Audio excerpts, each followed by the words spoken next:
I'm here in Durham, and as of this morning, I am one of the North Carolina state co-chairs for the Bernie campaign.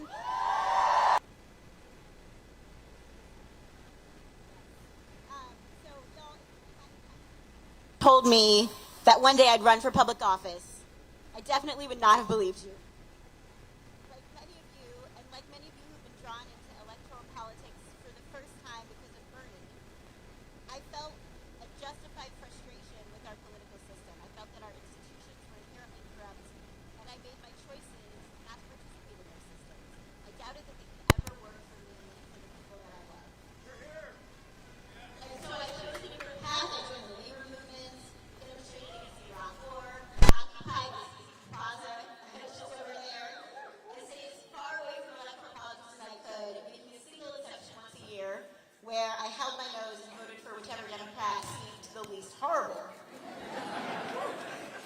But in 2010, I watched the right wing take over the North Carolina General Assembly, and I saw how quickly our new state legislature got to work dismantling health care, defunding public education, attacking voting rights, and passing tax cuts for the rich that would create revenue shortages that they could then use to justify cutting essential services again and again.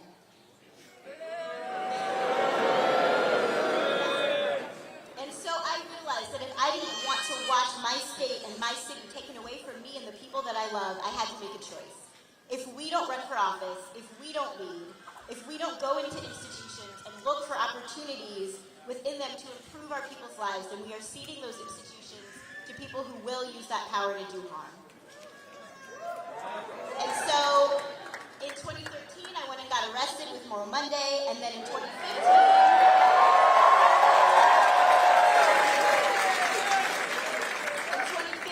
I took a huge leap and ran for city council here in Durham. So now that I'm on the council, people ask me every day, where are our public resources? Where's the money for fixing McDougal Terrace and the rest of our public housing? Where's the money to build at least three new public schools Durham needs in the next 10 years? Where's the money for the massive investments that we need to fight the climate catastrophe? And the truth is that all of our public institutions at every single level are being starved for resources in this country. And when our shared institutions are starved and cannot serve us, then people understandably lose faith in the ability of them to do any good for us at all. In this context, deciding to lead instead of opting out is one of the scariest things that I've ever done.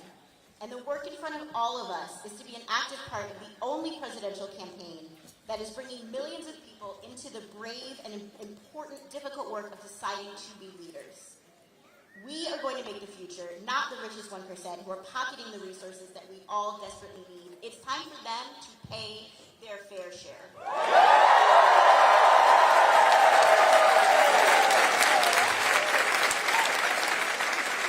Friends, I hope that you are ready to do the hard work of bringing yourself and your fellow North Carolinians into this movement, day after day, call after call. We can win in North Carolina, but it all depends on what we do in the next few weeks. But if there's any city in the country that can flip an entire state for Bernie, it's this incredible, amazing city of Durham. Y'all ready to win? Let's get to work, y'all. Thank you.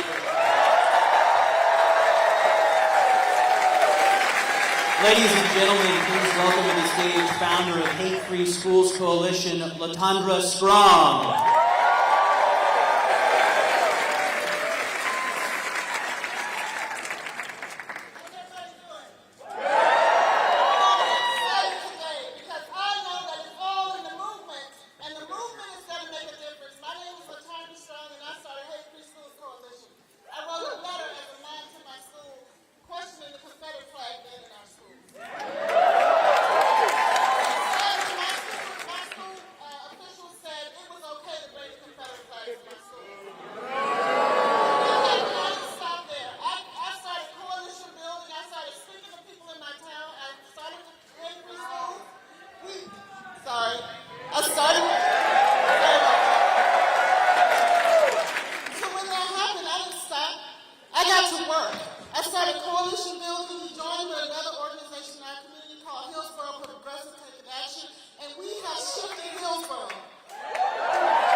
children's children. But it won't happen without everyone in here getting involved. So I say to you, come close to the movement, find ways to work, find ways to be connected, and we're gonna celebrate in November. Thank you.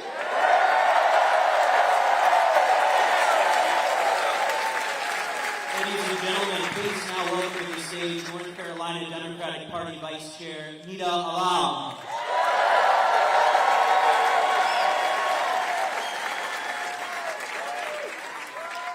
My name is Nida Alam. I'm the Vice Chair of the North Carolina Democratic Party and candidate for Durham County Commissioner, and I feel the burn. When I first met Senator Sanders all the way back in 2015, he was polling at just 2%. Look how far we've come now.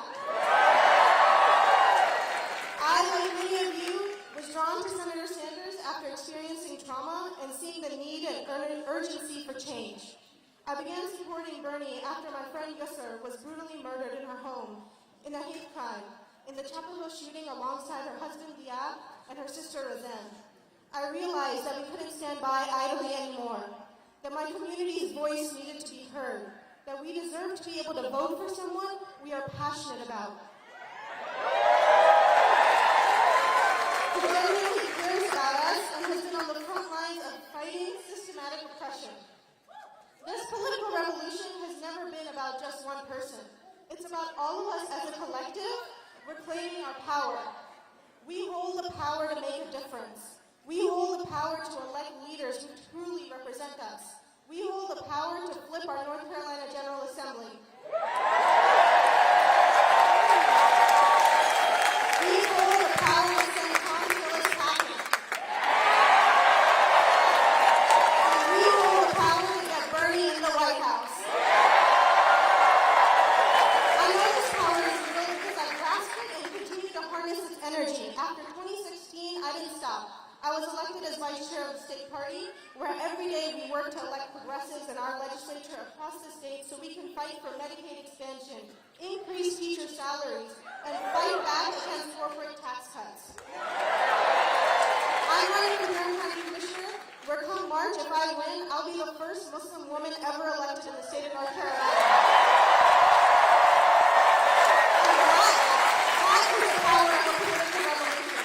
So when we march down to the polls, make sure you vote up and down the ballot and vote for me, Nida Alam, and Bernie. And do you know what makes this political revolution so successful? Each and every one of you getting out and mobilizing. That means bringing your friends and family to the polls, to canvass, to phone bank for the candidates you believe in. Now let's get out and vote. Ladies and gentlemen, please welcome to the stage professor, musician, and social entrepreneur, Pierce Freelon.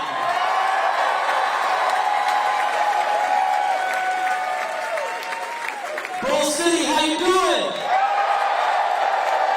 All right. My name is Pierce Freelon. I'm running for North Carolina State Senate, but I am here today to support President Bernie Sanders. Story. So last night I was at First Baptist Church in downtown Raleigh in a crowded sanctuary with dozens of fast food and farm workers who are struggling to survive off a slave wage. You cannot pay for housing, food, education, and health care on $7.25 per hour. It can't be done. It can't be done. So I'm sitting at this church and I was listening to folks' testimony and I saw the Fight for 15 had a slogan. The slogan is respect, dignity, power. Now, I'm a millennial. I grew up in the 90s. That made me think about Lil' Kim and the Lock's song, Money, Power, Respect. Y'all remember that song? Money, power, respect is the key to life. Money, power, respect, keep you eating right. Money, power, respect, help you sleep at night. Y'all know the song? Okay. So obviously, the Locks and Lil' Kim, we're talking about like hyper-capitalism, but do y'all want to hear the Democratic Socialist remix of Money, Power, Respect? So here's what Bernie's going to do. With the money, we know that 1% of the population owns 90% of the wealth, but I'm going to bring that closer to home. Durham has the highest income inequality in the state of North Carolina. We have million-dollar condos across the street, while 5 minutes away, babies are dying from carbon monoxide poisoning in McDougal Terrace. I'm voting for Bernie because he's going to go for the money. He's going to fight to make sure the super wealthy pay their fair share. Right? Power. Bernie will bring power back to the black community by making HBCUs like North Carolina Central University tuition free and investing $5 billion in infrastructure grants to HBCUs. Trump wants $5 billion for border walls. Bernie wants $5 billion for HBCUs. Do the math. And lastly, respect. Respect is about dignity, universal health care, reproductive justice, LGBTQ rights, and of course, raising the minimum wage to $15 an hour. Now, in closing, we need revolutionary progressives up and down the ticket, and as your next state senator, I will be an ally to President Sanders, but we have work to do. We need everybody in this room to make sure Bernie wins North Carolina. And while we're at it, we need to flip the House and the Senate so we can get more money, power, respect. Let me hear y'all say money, power, respect. It's the key to life. All right, thank y'all. Ladies and gentlemen, please welcome to the stage actress, activist, and national surrogate Susan Sarandon.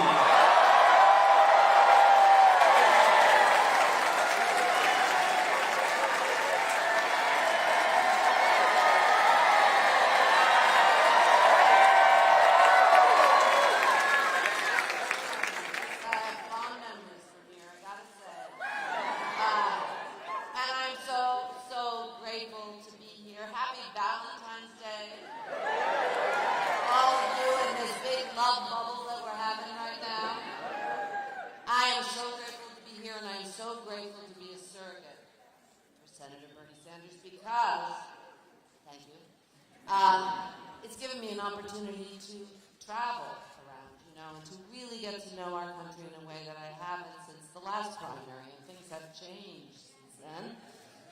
Everybody's in their bubble, right? I'm from New York. Wow, okay, I'll take that. I was born in New York. I raised my kids in New York. I have a weird job and travel around sometimes and whatever. But I've been able to go now, and I was in Iowa, I was in New Hampshire, and here. And what's going on in this country is really scary. Really scary. I mean, it is falling apart. If you're not in the 1%, you really have a lot of problems. People are falling through the cracks with no healthcare system. Who knew New Hampshire was the epicenter of the opioid crisis? And Bernie did. That's right, Bernie did. Talking to teachers, sitting down with teachers who are trying to teach our kids, and they've got to take 2 other jobs. They're underfunded. They're overworked. Their hearts are breaking because they're worn out. How many people are in jail for marijuana? These lifelong, too many. We've got water problems everywhere. In Iowa, glyphosate, thank you, Monsanto, and these agri-farms. We've got problems here, too. We've got the Teflon plants that are in New Hampshire that have put chemicals into water that will never go away. I mean, all of these things, you don't hear about in mainstream media. You have to go out and you have to talk to people and you have to listen, and that's what Senator Sanders has been doing. Now, yes, I'm choosing to be hopeful because we do not have the luxury of being despondent. And I wanted to just read something from Leonard Cohen, just a quick little thing. Thank you. He, ring the bells that still can ring. Forget your perfect offering. There is a crack in everything, and that is how the light gets in. So we have these cracks, and we're going to get ready for a reboot. We're going to get ready to really have a democracy. We are going to make sure that the light has come in and is going to shine a light on everything that's going on in this country. And we have a man, this is the moment that is not going to happen again. We are not going to have this kind of a clean candidate that hasn't taken any dirty money again for a very long time. Bernie takes our money. He works for us. He is our guy, and now we have to work for him. We know he will fight for us. You are the power. This is going to change from the bottom up. Our purpose is to harness love and implement the demands of justice. And we will do this from the bottom up. We are not going to wait for anybody at the top. It doesn't matter how many millions or billions they can throw around. Bernie has the people's money. Bernie has the people, and he is with us and fight for us when no one else will.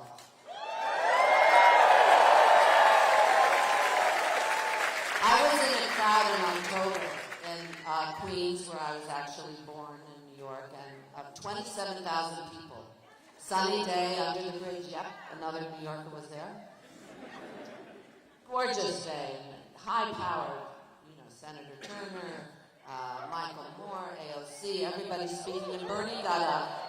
The crowd was under the bridge. It was all over. There was, you couldn't see. They were in the streets for blocks and blocks and blocks because the park wouldn't hold.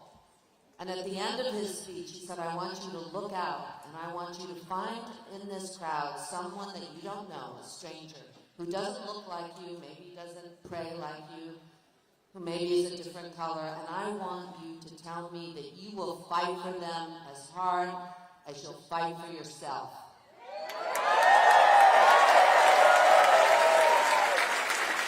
That was such a powerful moment. Such a moving moment, because at that point, everything that this campaign is about coalesced. Everything that it was about came down to just that moment, and that's what we are going to do, and that's why we are going to win.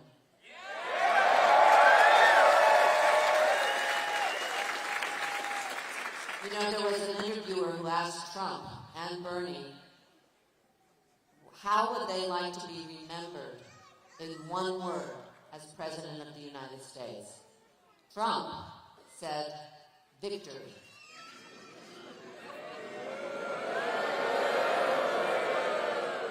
Bernie said, compassion.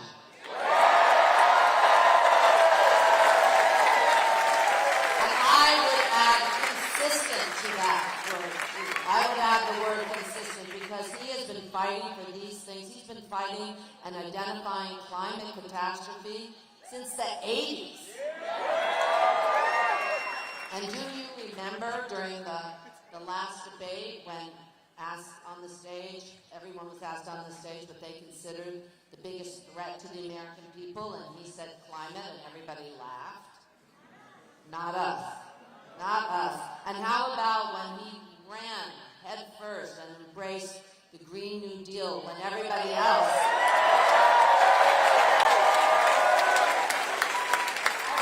was like, these kids, get them out of the office. Oh, eyeballs rolling. And now look what has happened with the Green New Deal. The same thing that has happened with the $15 minimum wage and Medicare for all. This man has put those things on the debate stage in a way that everybody had to deal with them. So he has already made it. He's the only candidate that is for real systemic change, not little itsy-bitsy, we'll do it in 2 years, we'll incrementally nothing change. He means real systemic change. And we are in an emergency, and that is what we need now.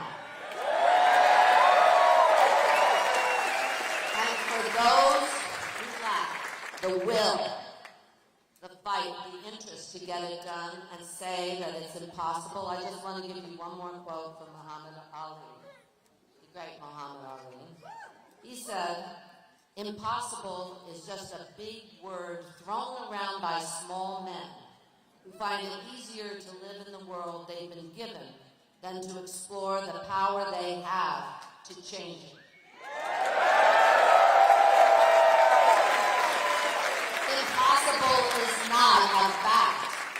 impossible is an opinion. Impossible is not a declaration. It is a dare. Impossible is potential. Impossible is temporary. Impossible is nothing, and we are going to take that dare, and we are going to make it happen. It is happening now. You are going to make it happen. We are going to make this happen together, and Bernie Sanders is going to be the next president of the United States, and we will enter the White House open.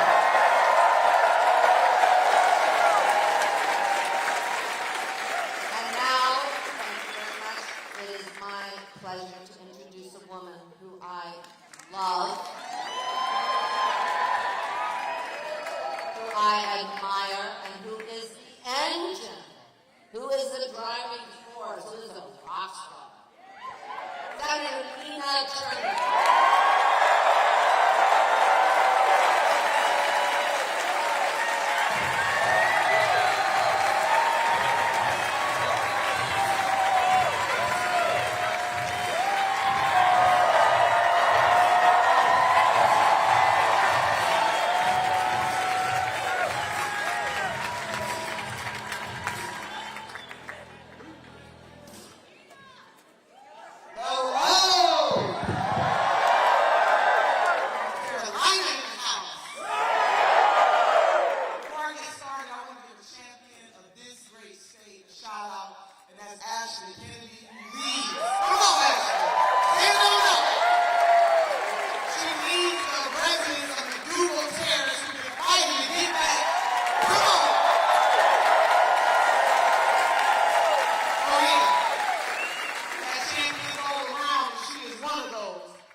From the South used to have a saying that we can show them better than we can tell them. Hello, somebody.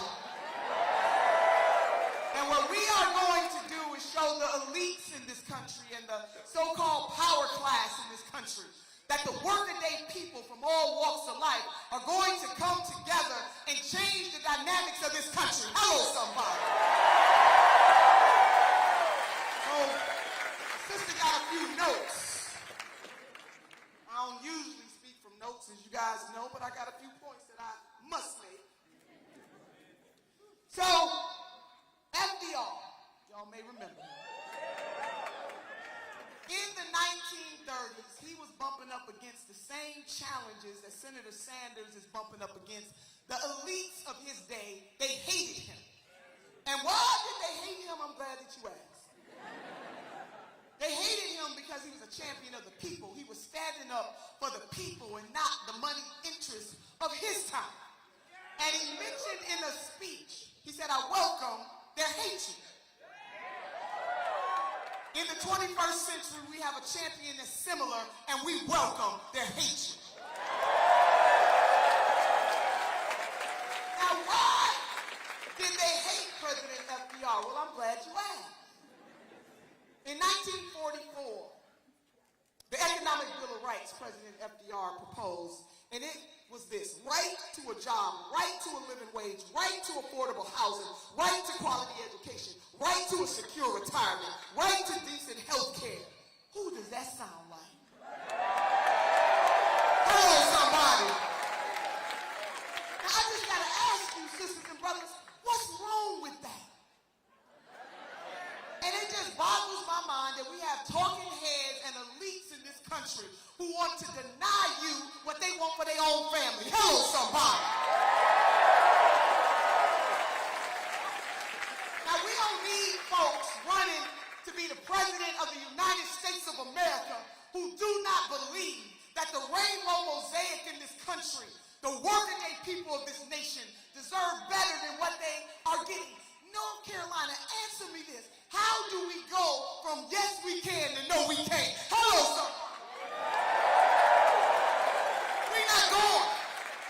We're not going to do yes we can and then all of a sudden have all these Democrats that's bantying President Obama's image on their commercials. Hello, somebody. Meanwhile, back at the ranch, they supported stop and frisk. Hello, somebody.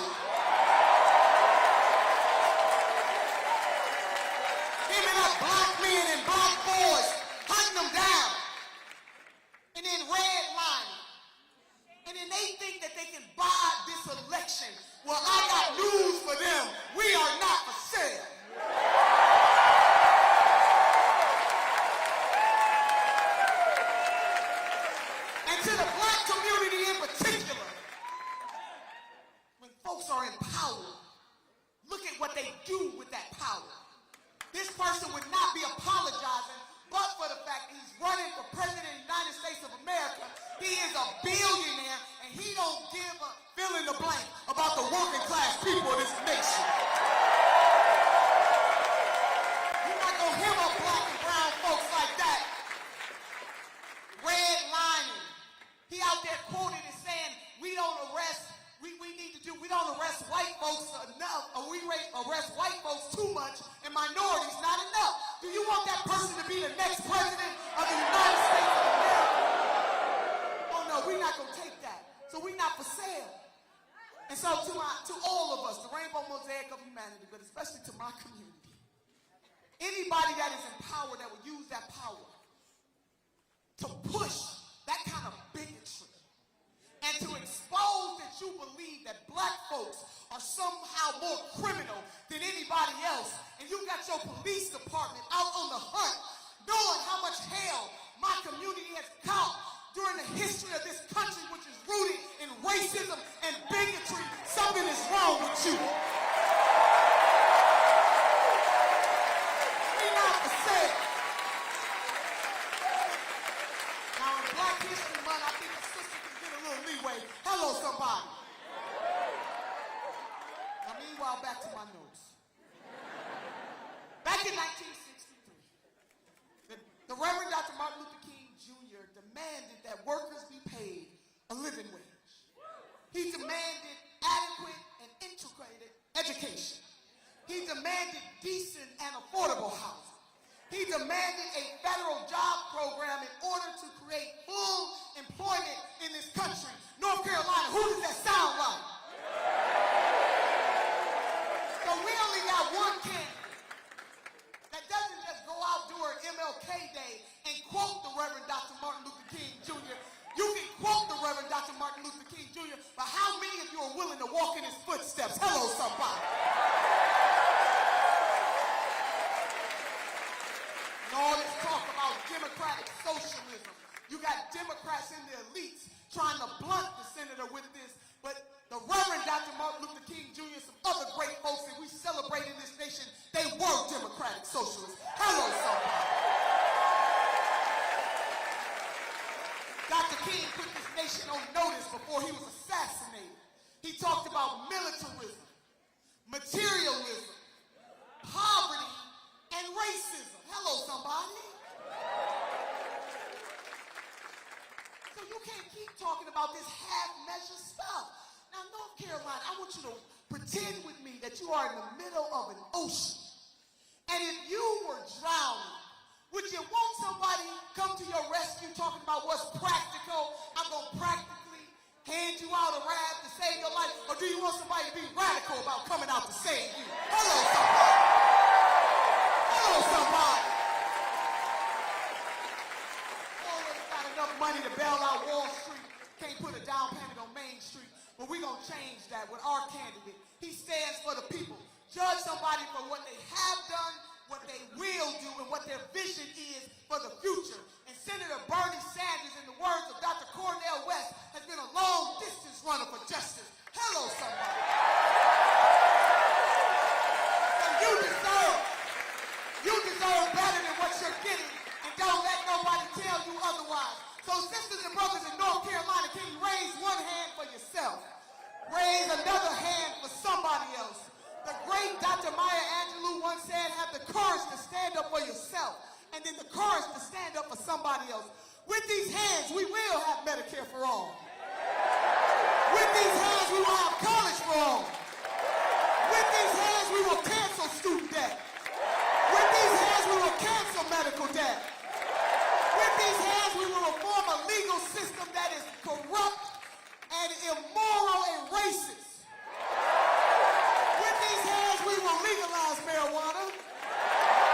With these hands, women will get their whole damn dollar. With these hands, we will have a moral immigration system. With these hands, we will save Mother Earth. And with these hands, we will elect Senator Bernard Sanders, the 46th President of the United States of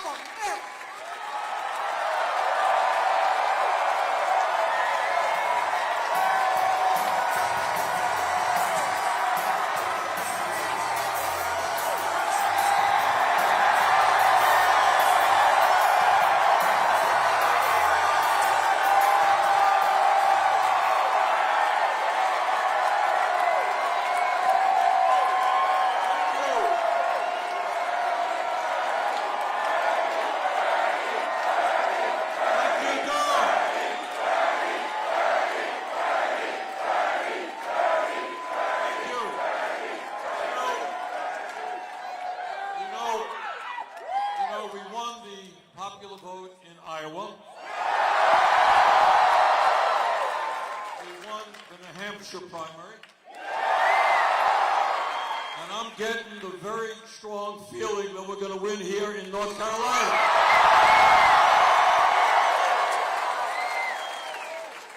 The reason that we're going to win is that the American people, regardless of their political views, understand that we cannot continue having a president of the United States who is a pathological liar,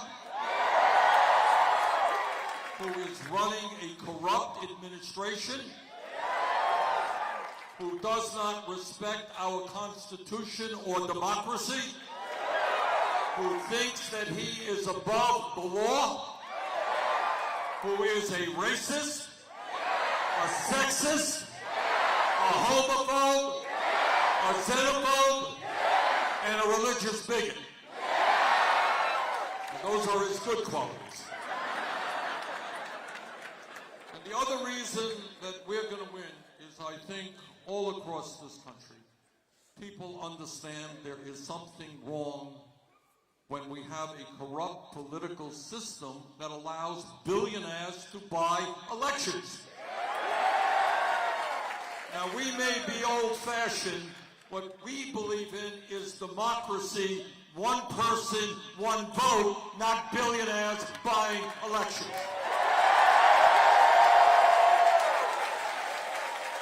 And what we also believe in is an economy that works for all of us, not just the 1%. Now, you don't hear this talked about much in Congress, and you're not going to see it much in the media. But the fact is that today in America, you got 3 people owning more wealth than the bottom half of American society. You got the top 1% owning more wealth than the bottom 92%. And at a time when in North Carolina and in Vermont and all over this country, you got millions and millions of people who work in 2 or 3 jobs in order to feed their families, 49% of all new income goes to the top 1%. Trump tells us the economy is doing well. Well, he's right if you are a billionaire. It ain't doing so well if you're one of the half of American workers who are living paycheck to paycheck. So what our job is to create an economy that works for all of us. And I'll tell you how we're going to do that. We're going to end starvation wages in America. Here in North Carolina and in many other states in this country, you have a minimum wage, which is nothing less than a starvation wage. Nobody can live on $7.25 an hour. We are going to raise that minimum wage to a living wage, $15 an hour. We believe in equal pay for equal work. Women should not be making 79 cents on the dollar compared to men. And we believe that workers have the right to join unions and engage in collective bargaining.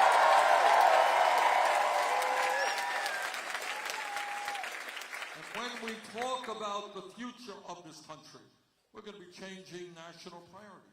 Instead of investing in the military-industrial complex, we're going to invest in education. Instead of giving tax breaks to billionaires, we're going to have universal, high-quality, affordable child care.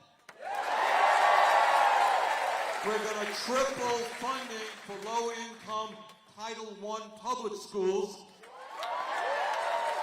so that all children in America get the quality education they need independent of their zip code.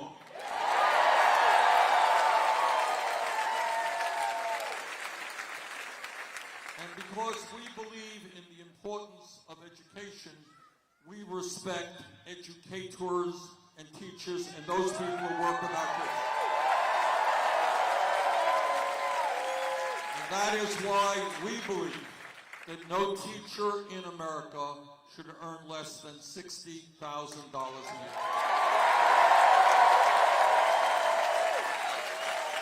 And because we believe in education, we think that every kid in North Carolina or Vermont who has the ability and the desire should be able to get a higher education, college, trade school, whatever, regardless of the income of his or her family.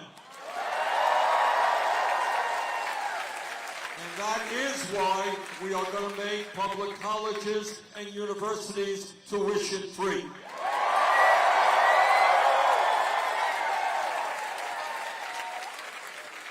How many people in this room are dealing with student debt? Please raise your hand.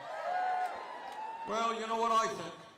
11 years ago, Congress bailed out the crooks on Wall Street.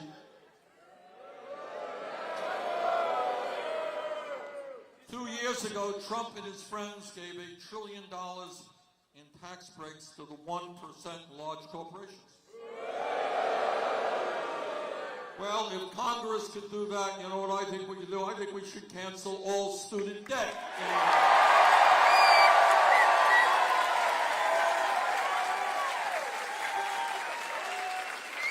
I'll tell you what else we're going to do. We are going to end the international disgrace of our great country being the only major nation on earth not to guarantee health care to all people as equal.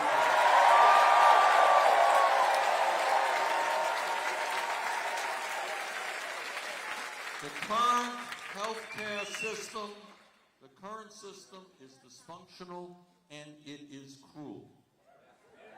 We are spending, I want everybody to hear this, we are spending twice as much per person on healthcare as do the people of any other country. You all know that? We spend about $11,000 for every man, woman, and child, and yet, despite that huge expenditure, 87 million Americans are either uninsured or underinsured. We have 30,000 people who die each year because they don't get to a doctor on time. We pay by far the highest prices in the world for prescription drugs. And unbelievably, some 500,000 people go bankrupt every year. You know why they go bankrupt? Because they have cancer. Or they have heart disease and they can't afford to pay off their medical debt. That is cruel, that is outrageous, and we are going to end all of that.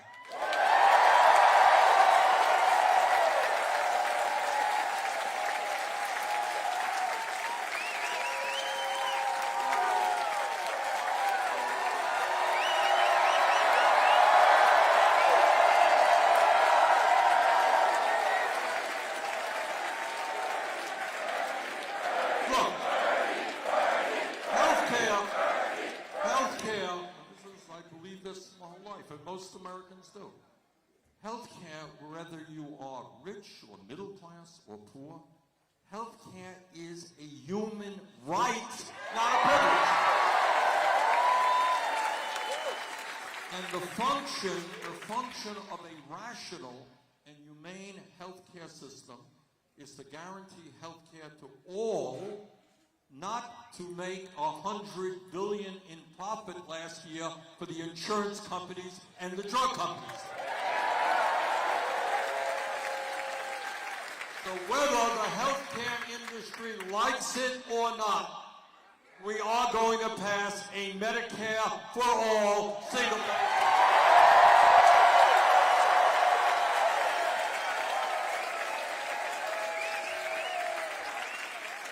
I'll tell you something else. You know, what our campaign is about is thinking outside of the box and not running away from some of the very serious issues facing our country. It's very easy for politicians to to put difficult issues underneath the rug and ignore them. We don't. And one of the issues that we must deal with is the existential threat to our country and the entire planet of climate change.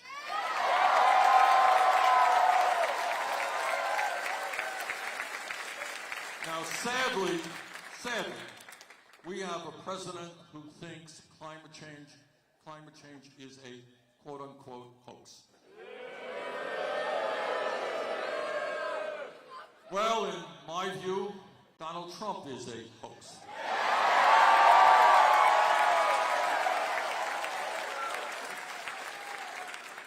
And what the scientists are telling us, and this is really scary stuff, what they are saying to us, of course climate change is real. Of course climate change is caused by human activity, and of course climate change is already doing devastating harm to our country and the world. But this is what they are now saying.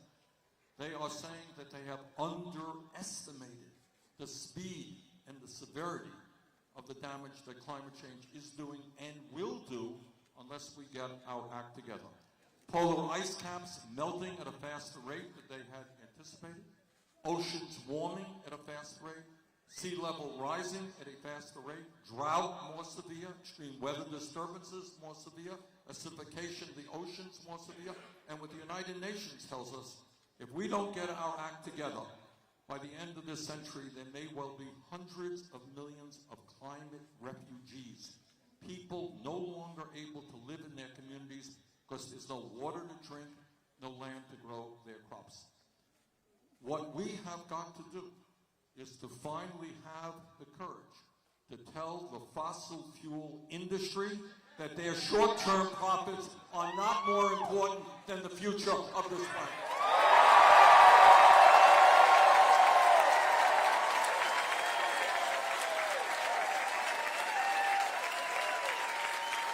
And I'm very proud to tell you that we have introduced the most sweeping and comprehensive climate change proposal ever introduced by any candidate running for federal office. And that proposal is based on the outline of the Green New Deal. And what that proposal is about is transforming our energy system as quickly as we possibly can away from fossil fuel to energy efficiency and sustainable energy. And by the way, when we do that, when we retrofit our older buildings and make them more energy efficient, when we transform our transportation system, when we make major changes in agriculture, when we invest in wind, solar, geothermal, and other sustainable energies, we can create up to 20 million good-paying union jobs.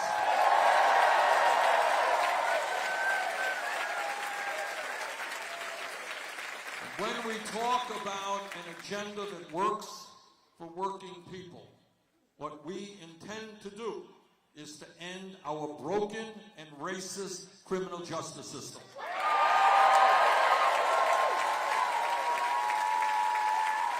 We cannot continue to have more people in jail today than any other country on earth, over 2 million. What we intend to do is invest in our young people, in jobs and education, not more jails and incarceration.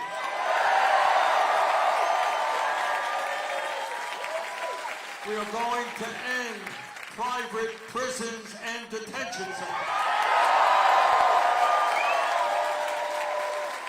And I'll tell you what else we're going to do. We are going to end the destructive war on drugs.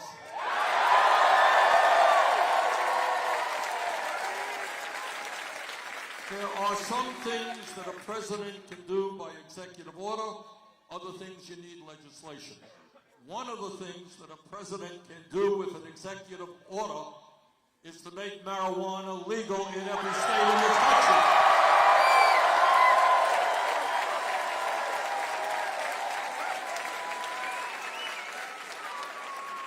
I'm going to ask you a question. Be honest with me here now.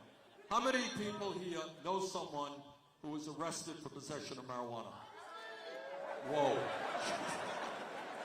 Anybody know anybody who has not been arrested for possession of marijuana? All right, what we are going to do, I mean, that's the enormity of the problem. What we are going to do is expunge the records of those arrested.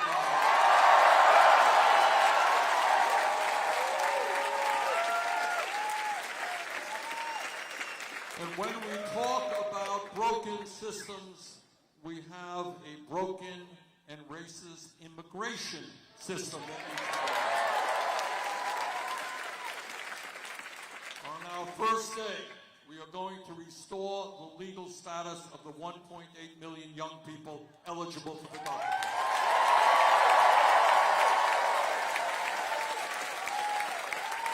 Under our administration, federal agents will not be snatching babies from the arms of the law.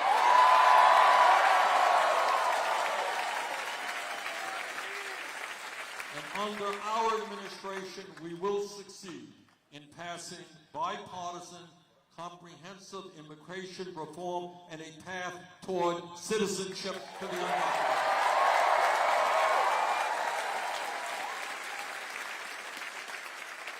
The American people, whatever their political views may be, are horrified by the kinds of gun violence and mass shootings we have seen in this country. So my promise to you is that our gun policy will be written by the American people, not the NRA.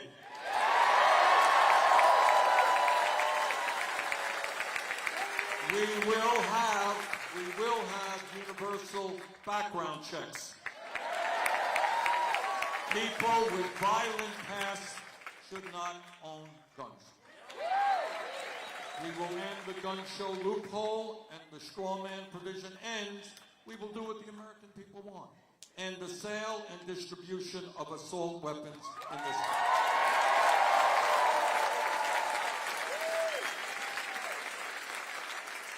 Now, I am a United States Senator, and I'm on the floor of the Senate, and I hear a lot of speeches from my conservative Republican colleagues.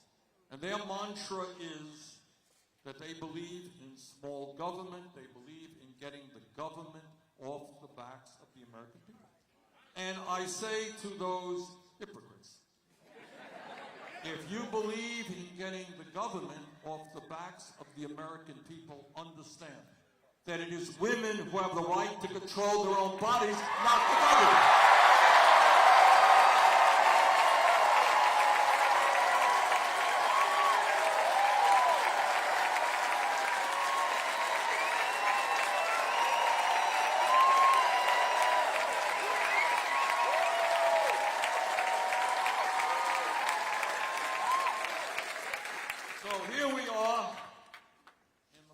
Consequential presidential election in the modern history of this country, if not in the entire history of this country.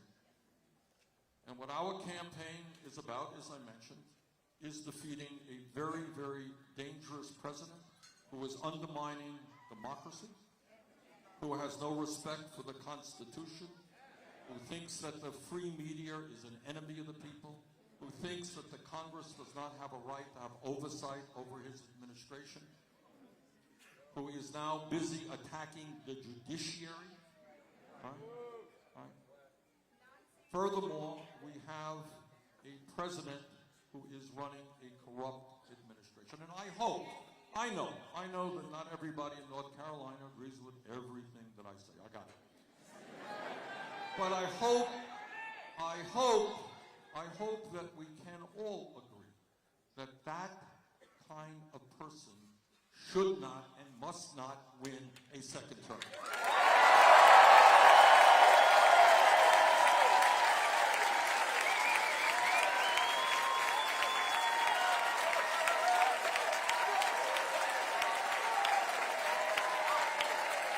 But our campaign is not just about beating Trump.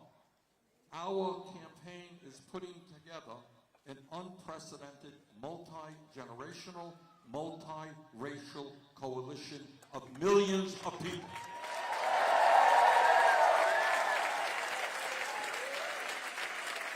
Now, I understand that some of our opponents are billionaires and they're buying the airwaves. I got it. Others of our opponents get, lots and lots of money from billionaires. What makes our campaign different is not only the unprecedented level of grassroots support that we have, it is how we raise our funding. And I'm very proud to tell you this, I really am, that we have received more campaign contributions, almost 7 million, from more Americans, over 1.5 million, than any candidate in the history of American politics.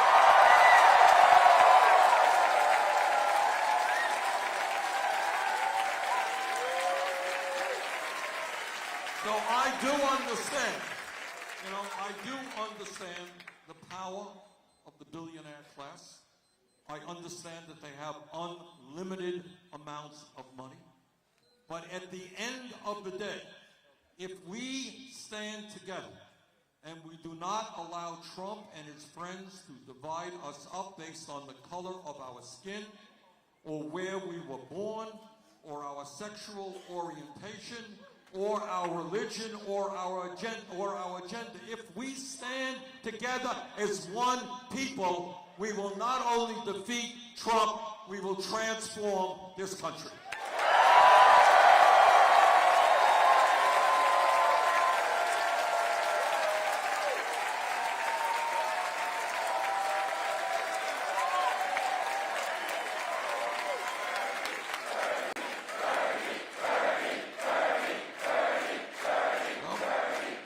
No, it ain't Bernie, it is all of us. We are in this together. The message of our campaign, as you all know, is us, not me. Is us, not me. And the reason for that is pretty simple, is that we reject Trump's definition of what the good life is about. What he believes is that what the good life is about is making as much money as you can, becoming a billionaire, stepping on everybody, lying and cheating and stealing. That's his understanding of what life is about. We reject that. We understand that we are stronger human beings when we reach out to each other. When your family, look, every family in America has got a problem, believe me, all right? And we are stronger when your family helps my family and when my family helps your family, when we understand we are in this together.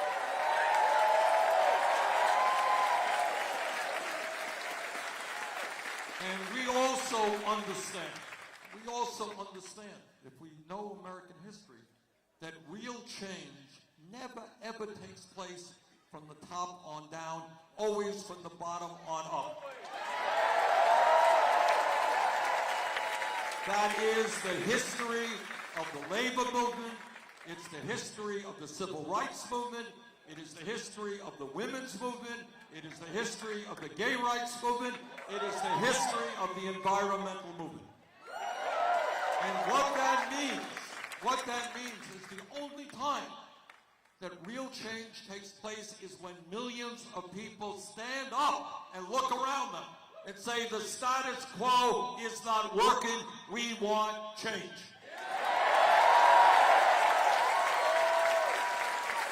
So brothers and sisters, this is a campaign of change. This is a campaign of justice. This is a campaign of economic justice, social justice, racial justice, environmental justice.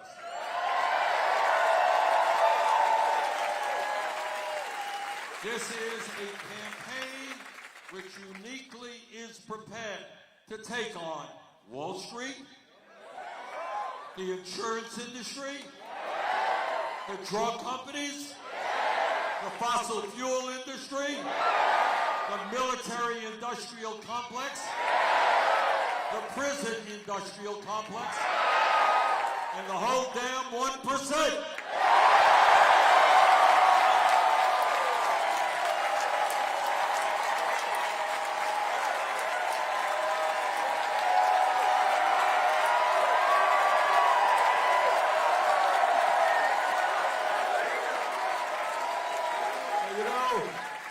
as I think all of you know, we're getting the establishment just a little bit nervous. They look around and they say, oh my God, people are beginning to stand up and fight for justice. People want decent wages, decent education. People want the rich and the powerful to start paying their fair share of taxes. People believe that health care is a human right. People want to address the crisis of climate change. Want to end a broken criminal justice system and a broken immigration system and protect a woman's right to control her own body. Well, the establishment is getting nervous. That is a good thing. Let us go forward. Let's win here in North Carolina. Let's win the nomination. Thank you all very much.